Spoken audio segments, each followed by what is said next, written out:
शुरू करते हैं सीरीज़ नंबर 2 एमसीक्यू के मैक्रो इकोनॉमिक्स की जो सीरीज़ नंबर 1 है वो मैंने ऑलरेडी अपलोड कर दी है। अब हम सीरीज़ नंबर 2 स्टार्ट करते हैं। इसमें जो भी एमसीक्यूज़ हैं वो काफ़ी इंपॉर्टेंट है एग्ज़ाम के व्यू पॉइंट से। एनवीएस का पेपर हो, केवीएस का हो, पीजीटी का हो, है ना, जो भी एग्ज़ाम्स हो रहे हैं, यूपीएससी का जो एग्ज़ाम हो रहा है उसमें भी इकोनॉमिक्स से रिलेटेड क्वेश्चंस आते हैं। तो ये जो एमसीक्यूज़ हैं वो ऑल कॉम्पिटिटिव जितने भी एग्ज़ाम्स हैं जिसमें इकोनॉमिक्स आ रही है सबके लिए इंपॉर्टेंट है। तो स्टार्ट करते हैं फर्स्ट क्वेश्चन हमारा है, in the construct of exchange rate the term रेफो मीन्स, मतलब एक्सचेंज रेट के व्यू पॉइंट से अगर हम बात करें तो REER का क्या मीनिंग है, क्या मतलब है इसका। तो इसका जो आंसर है वो है D option, real effective exchange rate. इसका क्या आंसर है रेफर का, real effective exchange rate. Now हम स्टार्ट करते हैं सेकंड क्वेश्चन में क्या लिखा हुआ है, the ISLM analysis in the open economy model was first studied by. जो ISLM जो मॉडल है वो फर्स्ट किस में स्टडी किया गया था, मुंडेल एंड फ्लेमिंग में, फ्रीडमैन एंड लुकास में, बोरो में एंड स्टैगनेट में, या फिर नन ऑफ अबव। तो हमने मुंडेल फ्लेमिंग जो मॉडल है उसमें हमने ISLM मॉडल के बारे में रीड आउट किया था। जो तो इसका जो ए ऑप्शन है वो बिल्कुल राइट ऑप्शन है। और ये जो मॉडल है ना ISLM, ये काफ़ी अच्छा मॉडल है, इंपॉर्टेंट मॉडल है। ये भी हम डिस्कस करेंगे प्रॉपरली पूरे लेक्चर में ये वाला, कि कौन कौन से जो हैं एग्ज़ाम में आने वाले मेथड्स वो हम डिस्कस करेंगे वहाँ पे।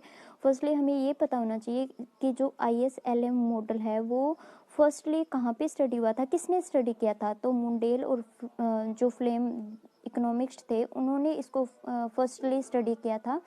तो इसका जो आंसर है वो ए ऑप्शन है, Mundell and Fleming. Okay, now हम स्टार्ट करते हैं थर्ड क्वेश्चन में क्या लिखा हुआ है, according to Mundell Fleming model under a fixed exchange rate regime. इसका क्या मतलब है, according to Mundell Fleming model fix exchange rate में क्या होता है भाई, फिक्स्ड एक्सचेंज रेट के बारे में आपने रीड आउट किया था। इसमें क्या होता है, देखिए जो मॉनेटरी पॉलिसी होती है ना, मॉनेटरी पॉलिसी होती है वो अनइफेक्टिव होती है, ठीक है। जो हम बात करते हैं ना मुंडेल फ्लेम मॉडल में fixed exchange rate, fix exchange rate का मतलब होता है कि जो एक्सचेंज रेट है उसमें कोई चेंज नहीं आएगा, वो फिक्स रहेगी। तो उस सिचुएशन में क्या होता है, जो मॉनेटरी पॉलिसी होती है ना वो अनइफेक्टिव होती है। अनइफेक्टिव क्यों होती है, देखिए जो मॉनेटरी पॉलिसी है वो मनी से रिलेटेड है ना, और जो मनी से रिलेटेड है तो एक्सचेंज रेट से रिलेटेड है। अगर एक्सचेंज रेट ही फिक्स हो गई तो मॉनेटरी पॉलिसी तो वहाँ पे कोई काम नहीं करेगी ना। इट मीन्स जो इसका आंसर है वो बी ऑप्शन बिल्कुल राइट है। इसमें क्या होगा, मॉनेटरी पॉलिसी होगी ना वो अनइफेक्टिव होगी, उसका कोई इफेक्ट नहीं पड़ेगा मॉनेटरी पॉलिसी का। थर्ड क्वेश्चन हमारा है, in a system of flexible exchange rate की हम लोग बात कर रहे हैं। कहते हैं कि विच पॉलिसी इज इफेक्टिव, कौन सी पॉलिसी इफेक्टिव होगी। तो अगर हम उस क्वेश्चन के अकॉर्डिंग इसका आंसर देने के लिए ट्राई करें तो हमें पता चल रहा है कि मॉनेटरी पॉलिसी इफेक्टिव होगी, है ना, क्योंकि यहाँ पे क्या फ्लेक्सिबल एक्सचेंज रेट है। तो फ्लेक्सिबिलिटी जब होती है ना एक्सचेंज रेट में तो वहाँ पे मॉनेटरी पॉलिसी इफेक्टिव होती है, क्योंकि वो मनी से रिलेटेड है। इसलिए जो इसका बी ऑप्शन है वो बिल्कुल राइट है। ओके, अब हम स्टार्ट करते हैं फिफ्थ क्वेश्चन में क्या लिखा है, which of the following fluctuations are called business cycle. देखिए कौन से ये जो नीचे फ्लक्चुएशंस किस साइकिल में आते हैं, देखिए which of the following fluctuations are business cycle, कौन से आते हैं भाई। तो इसका जो आंसर है ना साइक्लिकल वेरिएशंस, साइक्लिकल में क्या होता है, फ्लक्चुएशंस आते रहते हैं इस तरह से। तो इसका जो डी ऑप्शन है ना वो बिल्कुल राइट है। Okay, which of the following fluctuations are called business cycle. तो साइक्लिकल वेरिएशंस होते हैं ना उनको बिजनेस साइकिल बोला जाता है। उसके बाद सिक्स्थ क्वेश्चन है हमारा, which of the following is a not a peculiarity of business cycle. कौन सा इसका पार्ट नहीं है भाई, कौन सा पार्ट इसका नहीं है, जो पोवर्टी चेंज है ना, पोवर्ट चेंज है ना वो इसका पार्ट नहीं है। सॉरी, इसमें रॉन्ग लिखा गया है, एक मिनट, यहाँ पे आना था पोवर्टी। ओके, यहाँ पे वाई आना था, यहाँ पे जो इसका पोवर्टी चेंज। ओके, इसका जो आंसर है वो क्या है ना, poverty change. Not a particularly business cycle, मतलब कोई इफेक्ट नहीं पड़ता, पॉवर्टी चेंज का कोई इफेक्ट नहीं पड़ता इसमें। ओके, अनएम्प्लॉयमेंट का चेंज जो है वो इफेक्ट पड़ेगा, प्राइस लेवल का भी पड़ेगा, इंटरेस्ट रेट का भी पड़ेगा, बट जो ये बी पार्ट है ना इसमें उसका इफेक्ट नहीं पड़ेगा। ओके, उसके बाद 7th क्वेश्चन है, which of the flowing type of business cycle have the longest duration. कौन से बिजनेस साइकिल की सबसे लॉन्गेस्ट ड्यूरेशन होती है भाई?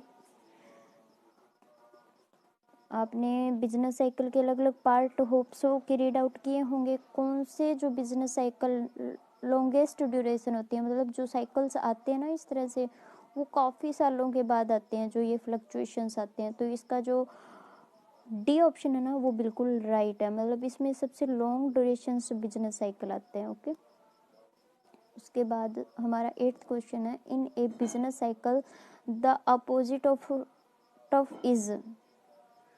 देखिए जो बिजनेस साइकिल है ना, जो बिजनेस साइकिल है अपोजिट ऑफ टफ, इसका क्या मतलब है?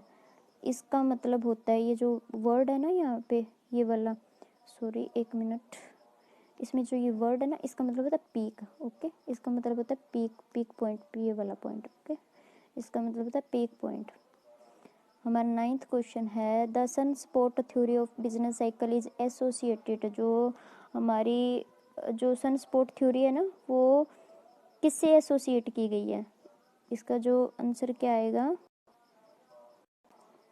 हाँ जी, तो जो ये सन स्पॉट थ्योरी है बिजनेस साइकिल की, ये किसने एसोसिएट की थी? ये B option W Stanley Jevons ने इसको, इकोनॉमिक्स ने एसोसिएट की थी sunspot theory. Okay, business cycle की sunspot theory, business cycle की 5-6 थ्योरीज हैं, उनमें से एक सन स्पॉट थ्योरी भी है, जो किसने मतलब एसोसिएट की थी? डब्ल्यू स्टैनली जेवंस ने इसको एसोसिएट किया था। ओके, जो हमारा 9th क्वेश्चन है, सॉरी 10th क्वेश्चन है, वो क्या है? Who first explained that credit expansion by bank is the most likely causes of business cycle. तो द फर्स्ट एक्सप्लेन्ड, किसने सबसे पहले एक्सप्लेन किया था credit expansions by bank is the most likely causes of business cycle. जो credit expansions है ना वो मेनली क्या करते हैं, मोस्ट को बिजनेस साइकिल के कारण बनते हैं। जो बिजनेस साइकिल्स आते हैं ना इस तरह से, ये क्यों आते हैं? जो मेनली कारण ना क्रेडिट एक्सपेंशन, ये इसका मेनली ये किसने बताया था? ये बताया था R.G.